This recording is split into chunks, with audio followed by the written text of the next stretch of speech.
Heval Diyar merhaba. 3 sanatçı gitti değil mi Avrupa'dan? Merhaba Valmayer. Evet, ben Mamusta Şemli ve Jala Heval geldik. Dün Süleymaniye dediniz. Arkadaşlar sesim bana geri dönüyor. Tamam. Rej'deki arkadaşlar ona bir baksınlar. Dün Süleymaniye'deydiniz. Zaten Süleymaniye halkı aslında 10 gündür hiç durmadı. Siz de dün o coşkuyu kendiniz de gördünüz. Süleymaniye'den başlayarak bugün neredeydiniz ve şu anda oradaki gözlemleriniz neler? Şu an Hevler'deyiz biz. Biz dün Süleymaniye'ye geldik. Buradaki halkımızın gerçekten daha önce de çok gelmiştik. Buradaki halkımızın bu defa çok diğer dönemlerden farklı bir reaksiyon, farklı bir ruh, farklı bir coşkuyla sokaklara, eylemlere geldiğini gördük. Bu çok aslında bir sürpriz değil ya da bu çok böyle şey yaptığımız bir şey değil ama gerçekten geçmişle kıyaslandığında bu defa burada da halkın başvur halkının Kürdistan mücadelesinin, Kürdistan ulusal birliğinin ne kadar önemli olduğunu, stratejik bir akılın, stratejik ortak bir mücadelenin ne kadar önemli olduğunun anlamını bilerek bunun eylemliklerini geliştiriyorlar. Sürekli eylem halindeler. Her gün hemen her gün var. Biz dün geldik ama sanatçı arkadaşların yine kanaat önderleriyle birkaç arkadaşla görüştük. Gerçekten insanların bu benim dikkatimi çok çekti. Yani böyle insanların bu defaki böyle heyecanları, anlatımı, beklentileri, umutları, geleceğe dair düşünceleri ya da Rojava direnişinin ne anlama geldiğini, Rojava'da direniş kırılırsa nasıl sonuçlara yol açacağını, yani düşmanın yani bu Kürdistan'la ilgili soykırım politikalarını geliştiren bu kirli savaşı Rojava'da durduramazsak bunun çok ağır sonuçlarının olabileceğini, bütün kazanımlarının zarar görebileceğinin bilincinde hareket ediyorlar. Bu halk yani 7'den 70'e bunun farkında olduğunu gördük. Bu çok müthiş bir şey. Beni heyecanlandırdı. Şimdi bunu yaklaşık 10 gündür böyle devam ettiğini, dün birkaç kanalda da konuştuk. Artık ikinci bir evrenin, yani bu eylemselliklerde bir yaratıcı olmanın, bunu bir adım öteye taşırarak hem siyasi partiler üzerinde bir basınç oluşturarak bir de Kürt ulusal birliğini daha da güçlendirerek bunu bu savaşın önünde ya da Kürdistan'da bu katliamı, bu soykırımı göze alanlar, Kürtleri oradan silip süpürmeyi tırnak içinde düşünenlere verilebilecek en büyük cevabın Kürt ulusal birliğinin güçlenmesi, bu ruhun daha da gelişmesi ama bu da ancak daha zengin eylemselliklerle. Bu eylemler biraz rutine dönüşmemeli. Yani bu rutine dönüştüğünde bunu toplumun bütün kesimleri, sanatçılar, kadınlar, bütün bileşenleri herkes kendi cephesinde bu eylemsellikleri daha genişleterek yükseltmemiz gerekiyor. Çünkü bizim basın şunu da görüyorum. Yani Türk devleti, emperyal, hegemonik güçler yaptıkları şeyi gizli yapmıyorlar. Türk devletinin çetelere yardım ettiğini, onlarla birlikte hareket ettiğini, kumanda ettiğini, orada mobilize ettiğini herkes biliyor. Elbette bunları yani enformasyonu vereceğiz bununla ilgili.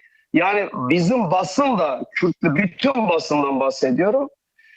Onlar da görev bölümü yapmalı diye düşünüyorum. Yani sahada bunun eksikliğini görüyorum. Sürekli birbirimize işte onların ne yaptıklarını bunu deşifre edelim. Ama aslında deşifre edilecek bir şey de kalmamış. Biz ne yapabiliriz konusu çok can alıcı bir konu. Yani morali, cesareti, mesela örneğin burada öne çıkarılan şey sanki yardım. Orada insanlar acından ölüyormuş, işte öldü, su yok. Ben bu propagandanın, bu kampanyaların oradaki direnişin gölgede bırakıldığını düşünüyorum. Böyle tamam ihtiyaçları var.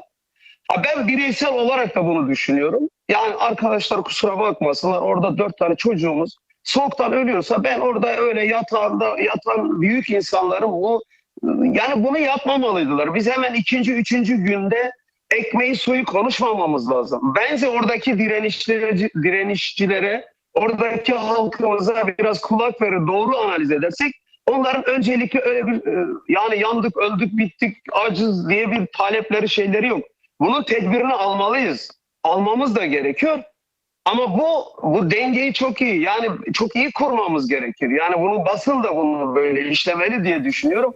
Orada bir halk ayakta 7'den 70'e dünyada az örneğine rastlanan bir direniş, bir kararlılık, toprağına, özüne, her şeyine sahip çıkılıyor. Müthiş bir kararlılık var. Yani diğer yanlar az, yani bu denge doğru sağlanmalı diye düşünüyorum. Buradaki basının, bizim basınımızın yani çok pozitif rol oynuyor ama dikkat etmeliyiz. Yani bu eylemselliklerimizi, basını, her şeyi doğru, çok stratejik bir akılla adım adım ilerletmek gerektiğini düşünüyorum. Çünkü ben buna inanıyorum. Bizim ulusal bu ortaya çıkan bu olumlu, bu ulusal birliğe dair umut, enerji, burada da söyledim. Yani bu aslında müthiş bir güç. Belki en büyük gücümüz bu. Gerilamızın, özgürlük gerillalarımızın, hatta peşmergelerin olması, bunlar askeri güçlerimiz, savunma güçlerimiz. Ama bizim asıl gücümüz ve düşmanın belki de en çok dikkate alacağı bizim ulusal birliğimiz. Bu Kürdistan halkının 4 parçada, diasporada ortaya çıkarmış olduğu bu büyük sinerji, bu büyük umut berhaba edilmemeli. Yani siyasi partiler, şeyler burada da anlatıyorum. Yani siyasi partiler, kanaat önderleri, toplumu, yani bu ortaya çıkan şeyi hemen gereği yapılmalı. Bunu daha da yükseltmemiz gerekir. Bunun doğru organize, sevk ve idare edilmesi gerekiyor. Ben biraz endişem bu yönde. Yoksa halkın yardım etmede, sokağa çıkmada, sesini çıkarmada, düşmanın ne yaptığını bunu çok iyi gözlemliyor. Gerçekten şunu da sormak istiyorum. Çünkü sana sesimi alabiliyor musunuz neler Amadiyar? olduğunu söyleyebilirim. Buyurun. Evet, şunu da sorayım. Evet, aslında çok önemli bazı noktalara değindiniz. Oradaki yöneticilere de, oradaki kanaat önderlerine de bunları en azından ekranlarımızdan aktaralım. Siz de görüşüp büyük ihtimalle söyleyeceksiniz. Ama geziniz nasıl devam edecek? Bundan sonra Rojava'ya geçme gibi bir planınız var mı? Ve diğer sanatçı arkadaşlarınıza ne çağrınız olacak? Kısaca birkaç cümleyle de bunu da alayım lütfen.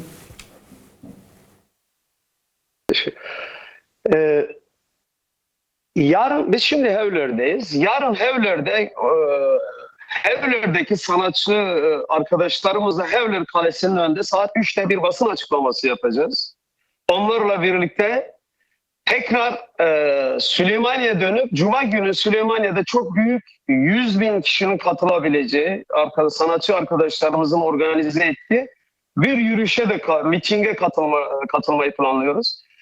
Hevler'den ve Süleymaniye'den sanatçı arkadaşlarımızla cumartesi günü ya da daha önce ya da bir gün sonra Rojava'ya geçmek istiyoruz. Yani amacımız halkımızın burada Kürdistan'da gerçekten böyle takdire şayan ayaklanmasını, o direnişini, o görkemli direnişi yanında olmak, onlarla birlikte haykırmak, onlarla birlikte bu tehlikeyi anlatabilmek sanatçı arkadaşlarımızla. Bunu görmek gerekiyor. Buradaki sanatçı arkadaşlar gerçekten hepsi çok büyük bir özveriyle çalışıyorlar.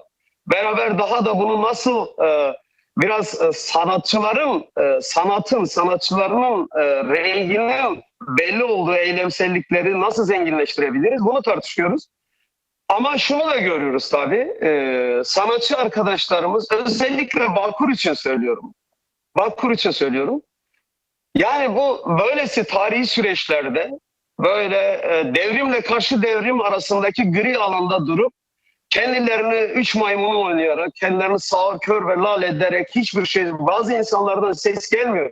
Çünkü böyle zamanlarda, gülistanlık zamanlarda en çok sözlüm ona sanatçı olduklarını iddia edenler, salonları dolduranlar Ya da bu yani bir ses sedaları yok. Ben bunu duymadım, görmedim. Ben bunu o böyle gözünü ve kulağını kapatanları kınıyorum. Çünkü halkımız çok önemli bir tarihi süreçten geçiyor.